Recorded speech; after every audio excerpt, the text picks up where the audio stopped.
पड़े। ये हम सबके लिए कहीं ना कहीं एक सोचने का विषय है।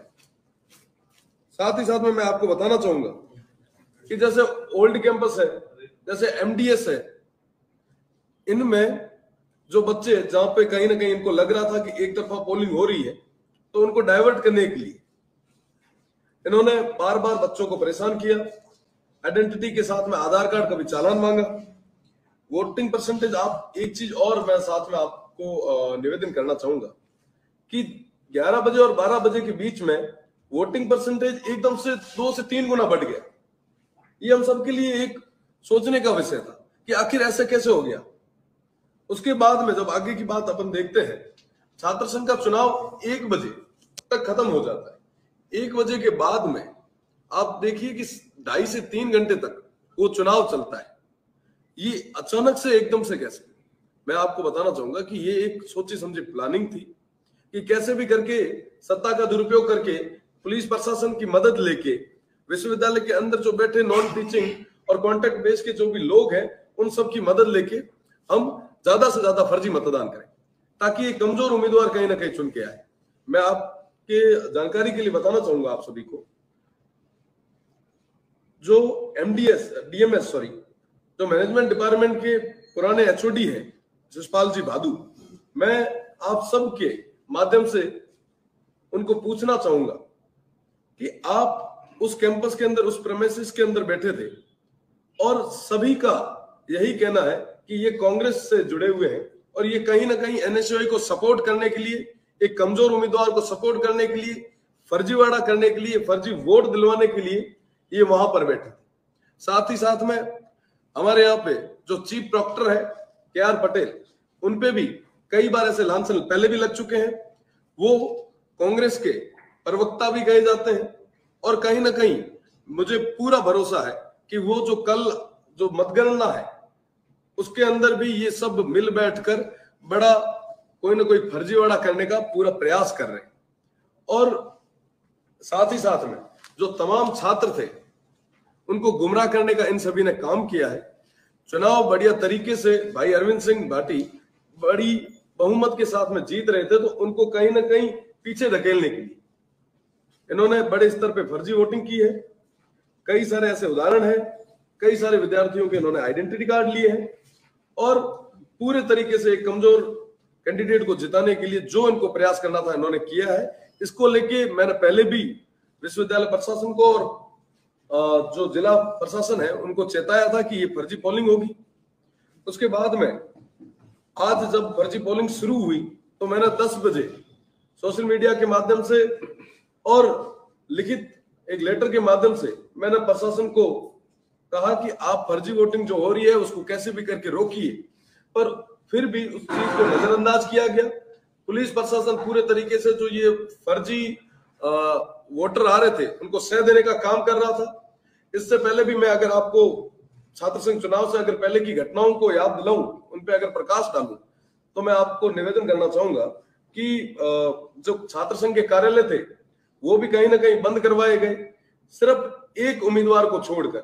उसके अलावा जो विद्यार्थी परिषद के जो कैंडिडेट थे उनका नॉमिनेशन भी खारिज करवाने का भरपूर प्रयास किया गया, पर कहीं ना कहीं वो खारिज हो नहीं पाया। उसके अलावा जो भी छात्र जिनकी गाड़ियां थी जो अलग अलग किसी संगठन से जुड़े थे उनकी सीज करवाई गई। मैं पूरे तरीके से विश्वास के साथ कह सकता हूं हमारे यहां से कांग्रेस के लोकसभा उम्मीदवार वैभव गहलोत जी जो इसमें पूरी तरीके से लिप्त हैं, जिन्होंने इस चुनाव को, छात्र संघ के चुनाव को अपने कहीं ना कहीं प्रतिष्ठा पे लिया और 4 लोगों के कहने पर उन्होंने हमारे माननीय मुख्यमंत्री जी अशोक जी गहलोत की प्रतिष्ठा। मैं उनसे निवेदन करना चाहूंगा आप सभी के माध्यम से, आप इस स्तर पर आकर सत्ता का दुरुपयोग ना करें।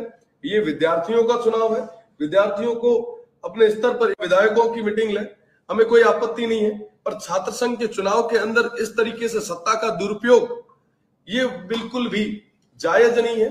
हमें बिल्कुल भी आपसे ऐसी उम्मीद नहीं है। आपके साथ में 36 कौम का लाड प्रेम था। हम सब युवा सोचते थे, समझते थे कि ये हमारे आने वाले समय में जोधपुर का नेतृत्व करेंगे, पर हमें बड़ी निराशा के साथ में कहना पड़ रहा है कि आपका ये व्यवहार कहीं ना कहीं भेदभाव के साथ में और पक्षपात दिखा रहा है।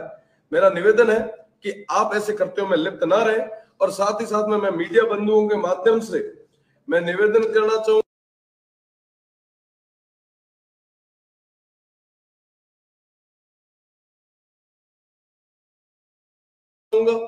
कि अभी जो स्ट्रांग रूम बनाया है,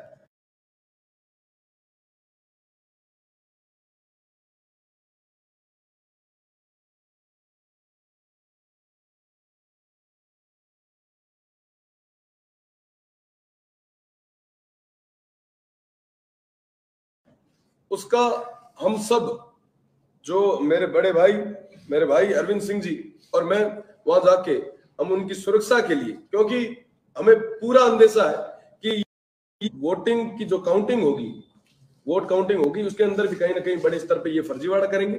हम आज रात 2 से 3 जने वहां पर बैठेंगे, पूरी रात निगरानी रखेंगे, क्योंकि हमें पुलिस प्रशासन पर और विश्वविद्यालय प्रशासन पर कतई भरोसा नहीं है। ये किसी भी स्तर तक गिर सकते हैं। आप सोचिए कि बाहर से बुलाकर इन्होंने इतने सारे हजार तक वोट को गिरने दे दिया। ये हम सब के लिए एक चिंता का विषय है कहीं ना कहीं। ये देखिए, सबसे पहले तो आज के छात्र संघ चुनाव में मैं समयवार जो घटना 8:15 बजे के करीब मैं नाम लूंगा, मुझे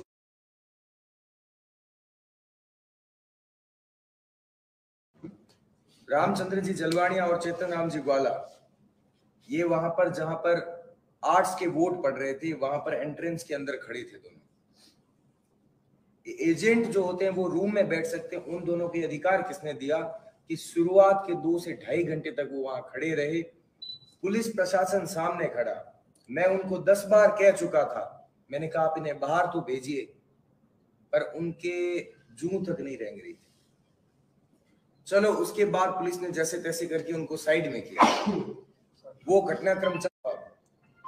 फिर क्या हुआ कि मैं दूसरे बूथ में, वहां पर 6 नंबर बूथ में गया, तो वहां पर पूर्व छात्र संघ अध्यक्ष सुनील चौधरी वहां पर बूथ पर बैठे थे।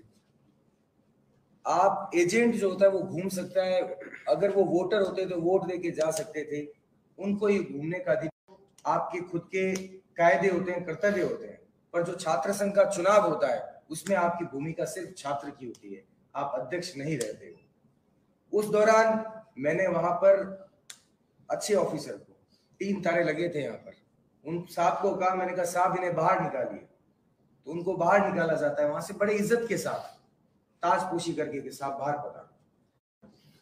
मैंने कहा साहब क्या कर रहे हो आप? पुलिस जो साहब थे उनको कहा, मैंने कहा आप क्या कर रहे हो? मैं कैंडिडेट हूं, हम लोगों की चेकिंग होती, फोन बाहर रखवा दी, कोई बात नहीं, कोई आपत्ति नहीं हम लोगों को। और ये फोन अंदर लेकर आए और चला रहे हैं फोन। तो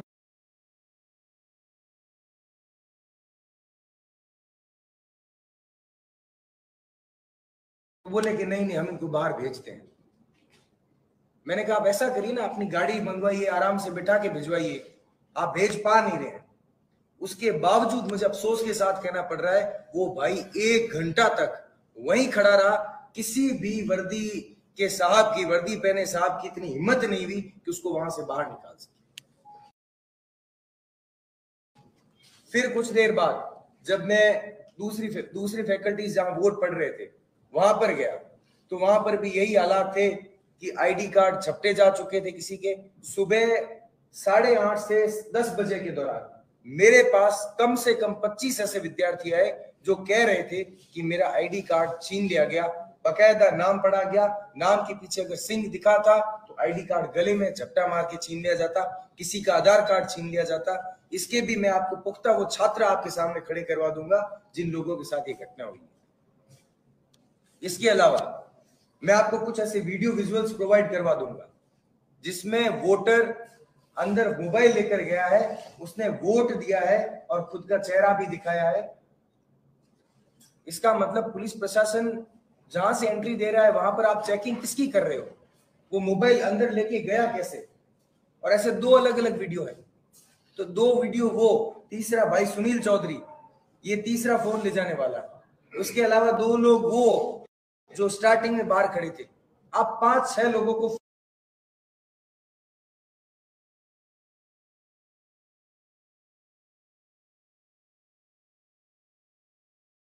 फोन ले जाने की परमिशन दे रहे हो, वो तो ठीक है, 6 लोग मेरे संज्ञान में, इसलिए मुझे पता चला।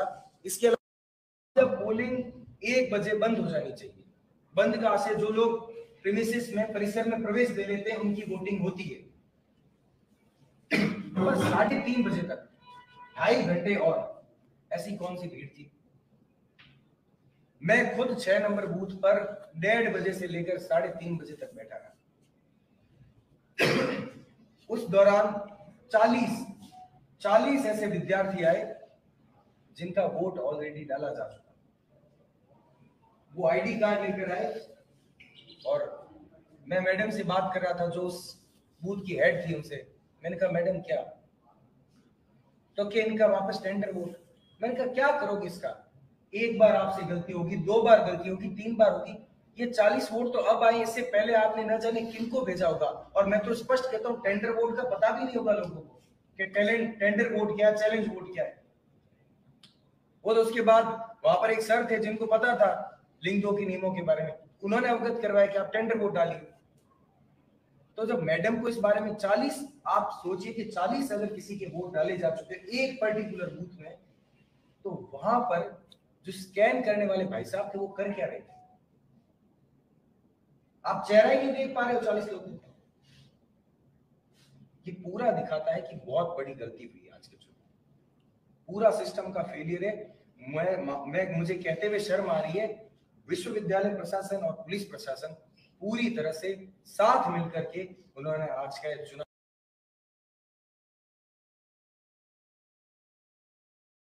कराया है और पूरा का पूरा चुनाव फर्जीवाड़े करो।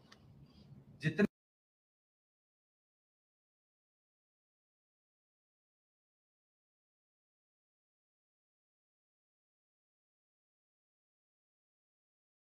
मेरे संज्ञान में है, मैं हकीकत में कह रहा हूं, जो आंकड़ा बताया जा रहा है इसके आसपास में ही फर्जी मतदान हुआ है, केवल और केवल नया परिसर में। उसके अलावा केन कॉलेज में ही हुआ है। लड़कियों के जो आ रही थी उनको प्रवेश दे रहे, जैसे उनको लगता था कि ये उनकी साइड के वोटर से, उनको आसानी से प्रवेश दे रहे थे।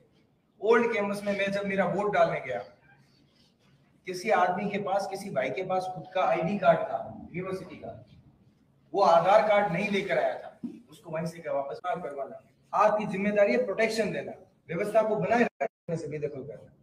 तो आप इनको प्रवेश दें, प्रवेश देने के बाद उसका अगर बारकोड स्कैन हो, अगर उसकी शक्ल नहीं मिले या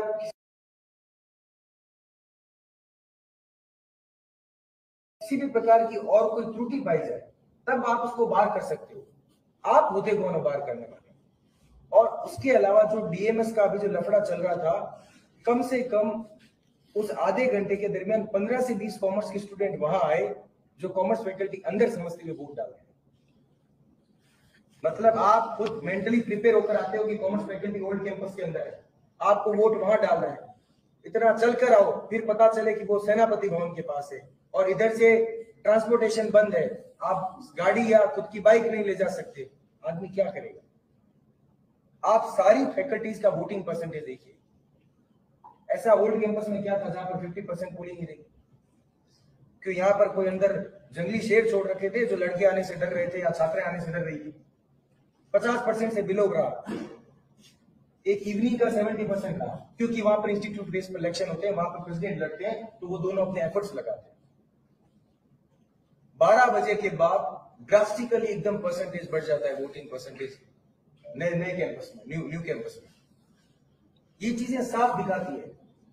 साइंस फैकल्टी का 70% पोलिंग और 6 नंबर बूथ की 3:30 बजे तक पोलिंग चली। मैं लास्ट में वहीं था जब तक बॉक्सेस बंद नहीं हुए तब तक।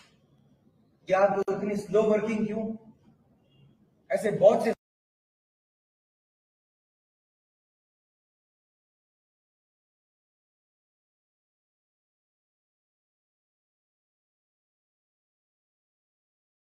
सवाल है, मैं पूछ तो लूंगा पर जवाब देगा कौन? और बच्चों के चुनाव में,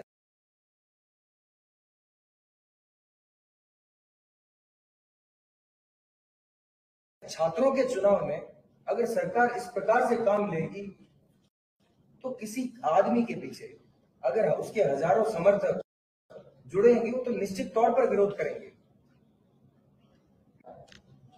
कि वही सरकार अपनी बात रखने के लिए किसी भी हद तक गिर रही है। अफसोस होता है और ये सारी चीजें विचारणीय है। मैं यहाँ पर कोई किसी पार्टी का प्रतिनिधि नहीं हूं, मैं स्वतंत्र होकर अपनी बात रख रहा हूं।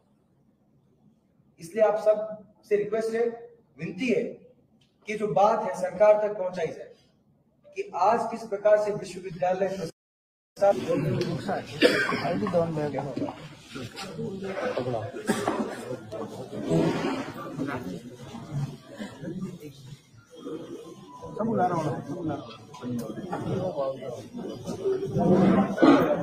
सही है।